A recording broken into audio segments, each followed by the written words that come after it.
perdagangan internasional adalah perdagangan yang dilakukan oleh penduduk suatu negara dengan penduduk negara lain atas dasar kesepakatan bersama.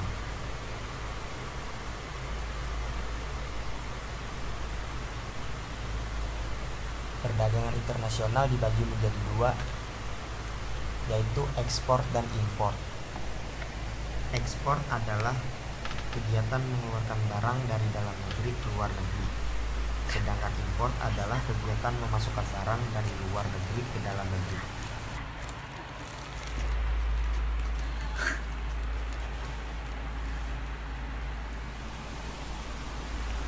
Perbedaan perdagangan dalam negeri dan perdagangan internasional.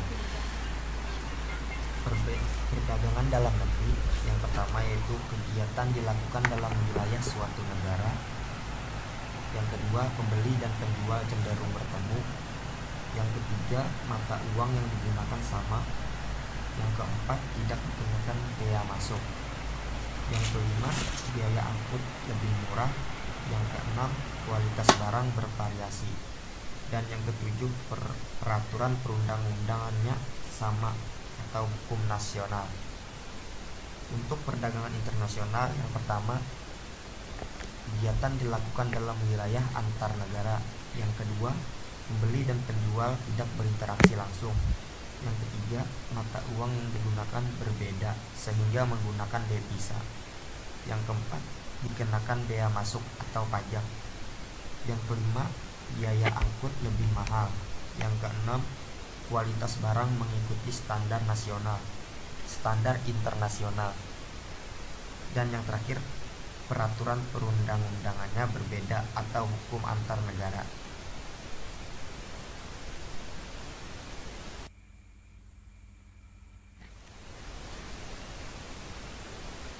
Pada dasarnya, perdagangan internasional muncul karena dilatar belakangi oleh kemampuan menghasilkan barang antar negara yang satu dengan negara yang lain yang berbeda. Perbedaan inilah yang mendorong terjadinya perdagangan internasional. Berikut adalah faktor-faktor yang mendorong terjadinya perdagangan internasional. Yang pertama ada perbedaan sumber daya alam yang dimiliki oleh setiap negara. Setiap negara sumber daya alam yang dimiliki masing-masing negara tidaklah sama dan mengakibatkan hasil perbedaan hasil produksi dari negara tersebut.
Perdagangan internasional adalah perdagangan yang dilakukan oleh penduduk suatu negara dengan penduduk negara lain atas dasar kesepakatan bersama.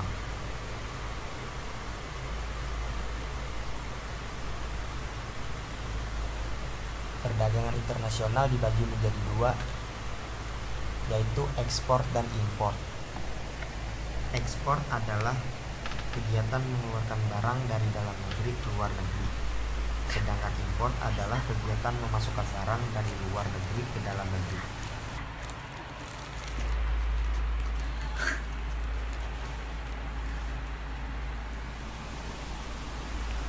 Perbedaan perdagangan dalam negeri dan perdagangan internasional.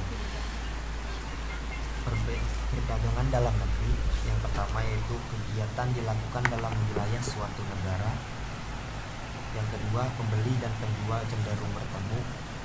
Yang ketiga, mata uang yang digunakan sama. Yang keempat, tidak dikenakan bea masuk. Yang kelima, biaya angkut lebih murah. Yang keenam, kualitas barang bervariasi. Dan yang ketujuh, peraturan perundang-undangannya sama atau hukum nasional. Untuk perdagangan internasional, yang pertama, kegiatan dilakukan dalam wilayah antar negara. Yang kedua, pembeli dan penjual tidak berinteraksi langsung. Yang ketiga, mata uang yang digunakan berbeda sehingga menggunakan devisa. Yang keempat, dikenakan bea masuk atau pajak. Yang kelima, biaya angkut lebih mahal. Yang keenam, kualitas barang mengikuti standar nasional, standar internasional. Dan yang terakhir, peraturan perundang-undangannya berbeda atau hukum antar negara.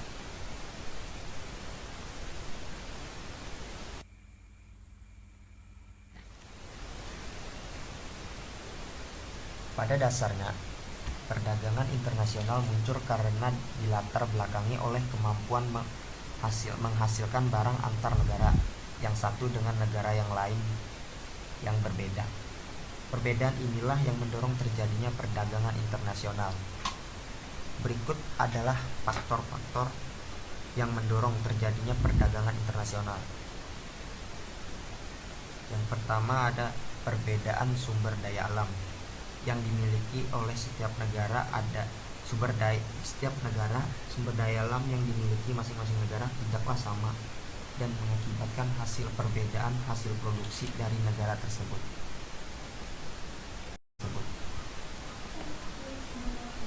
Yang kedua, perbedaan kualitas SDM. Ketersediaan sumber daya alam diperlukan daya dukung membuat sumber daya alam suatu negara yang mempunyai SDA yang dilihat terutama dari segi kualitas, maka akan menghasilkan barang dan jasa dengan mutu atau kualitas yang baik. Yang ketiga, ada perbedaan iptek atau ilmu pengetahuan dan teknologi. Negara yang mengetahui teknologi akan mampu memproduksi barang dan jasa yang lebih banyak, bermutu dan efisien jika dibandingkan dengan negara yang tidak menguasainya. Yang keempat, ada perbedaan budaya suatu bangsa akan sangat mempengaruhi barang yang dihasilkan. Misalnya seni batik dan seni ukir dari Indonesia merupakan daya tarik sendiri bagi negara lain.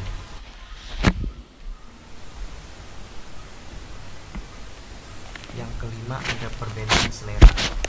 Perbedaan selera ternyata dapat menimbulkan perdagangan internasional. Terjadinya perbedaan kebudayaan, sistem politik, pandangan hidup, dan tatanan sosial yang menyebabkan terjadinya selera pada berbagai jenis komoditas. Yang keenam, adanya perbedaan barang. Perbedaan harga dan barang. Yang keenam, adanya perbedaan harga barang. Dan yang terakhir, ada perbedaan upah dan biaya produksi. Saat perdagangan internasional, yang pertama, setiap negara dapat memenuhi kebutuhan akan barang dan jasa. Yang kedua, setiap negara dapat menciptakan spesialis produk. Yang ketiga, mendapatkan barang dengan mudah dan harga murah. Yang keempat, mendorong kegiatan produksi. Yang kelima, setiap negara dapat meningkatkan hubungan persahabatan antar negara. Yang keenam, pendapatan negara meningkat melalui perolehan devisa hasil ekspor. Yang ketujuh, mendorong kemajuan iptek karena masing-masing negara ingin meningkatkan kualitas dan kuantitas barang. Dan yang terakhir, mendorong pertumbuhan ekonomi dan menyerap banyak tenaga kerja sehingga dapat mengurangi pengangguran. Selanjutnya, hambatan dan perdagangan internasional. Yang pertama, ada keamanan suatu negara. Yang kedua, perbedaan mata uang. Yang ketiga, sumber daya berkualitas rendah. Yang keempat, adanya penetapan tarif dan pembatasan impor.